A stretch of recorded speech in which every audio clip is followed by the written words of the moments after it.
નમસ્કાર મિત્રો, કેસરી ડિજિટલ યુટ્યુબ ચેનલમાં આપનું ફરી એકવાર હાર્દિક સ્વાગત છે. મિત્રો, હું આજે એક સ્ટાફ નર્સને જ લગતી પણ થોડીક અલગ ઇન્ફોર્મેશન લઈને આવ્યો છું અને ખાસ કરીને બધા જાણે છે અને બધાને જાણવાની ઉત્સુકતા છે કે ખરેખર કઈ રીતે કેટલો સેલરી થશે અને કઈ રીતે જે કાંઈ છે વધારો ગવર્મેન્ટ આપશે. તો હમણાં જ જે નોટિફિકેશન બહાર પડી છે અને સરકારશ્રીએ જાહેર કર્યું છે કે 1/1/2026થી 8મો પગાર પંચ છે તે આપવાની જાહેરાત થઈ છે.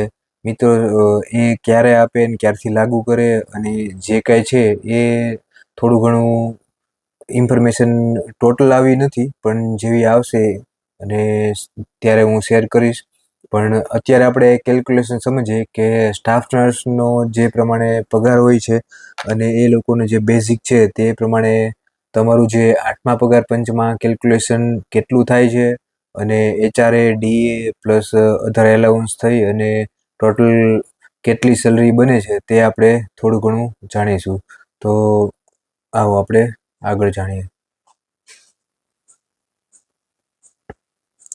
જુઓ મિત્રો, 8મા પગાર પંચ 2026 સ્ટાફ નર્સની અંદાજિત ગણતરી. બરાબર, જો ઓલ્ડ તમારું 7મું પગાર પંચ જે હતું તેમાં જો તમારો પગાર 32,000 બેઝિક હોય તો તેનો બેઝિક પગાર છે એ, અને તેમાં એક મેઇન પોઈન્ટ એ છે મિત્રો કે ફિગમેન્ટ ફેક્ટર છે એ 1.9ની ગણતરીથી આપણે અત્યારે ગણતરી કરેલી છે અને એવું અટકળો એવી છે કે 1.7થી 1.9 સુધીનું એ લોકો ફિગમેન્ટ ફેક્ટર આપી શકે છે.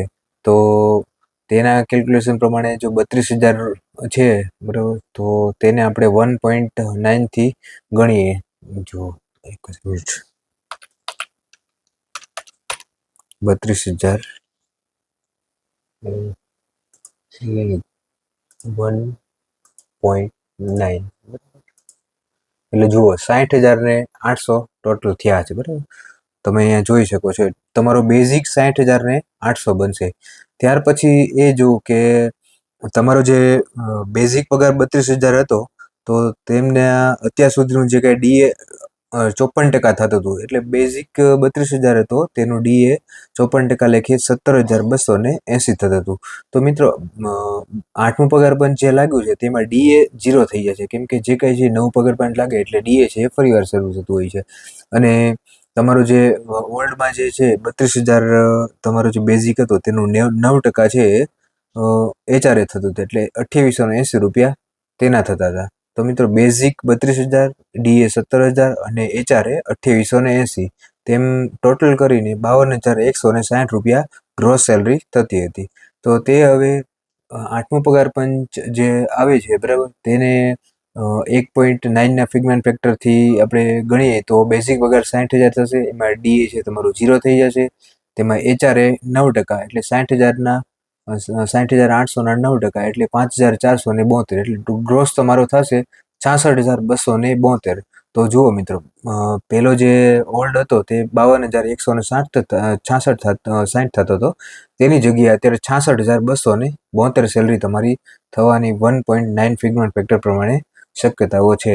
ત્યાર પછી તમને નર્સિંગ એલાઉન્સ છે, પછી બીજા કોઈ અધર એલાઉન્સ કોઈ મળતા હોય તો તે વોશિંગ એલાઉન્સ છે. ત્યાર પછી જો કોઈ તમે સિવિલમાં કે અથવા નગરપાલિકાના મહાનગરપાલિકાના અંડરમાં તમે જો જોબ કરતા હોય સિવિલમાં, તો તમારું સેલરી જે કાંઈ છે એ થોડી ઘણી વધારે આવતી હોય છે. તો મિત્રો, આ પ્રમાણેનું જે કાંઈ છે મેં તમને ગણતરી કરી અને બતાવી. જો કોઈ તમને આમાં વધારે જાણવું હોય તો કમેન્ટ કરજો. અને મિત્રો, તમને આ મારો વિડીયો ગમ્યો હોય તો મારી આ ચેનલને સબસ્ક્રાઈબ કરજો, વિડીયોને લાઈક કરજો અને શેર કરજો, જેથી કરી અને નર્સિંગ કેડરના કોઈ પણ કર્મચારીઓ અથવા તો પછી કોઈ મિત્રોને થોડી ઘણી ઇન્ફોર્મેશન મળી શકે, જેથી કરીને એ સમજવામાં સરળતા પડે. તો અસ્તુ.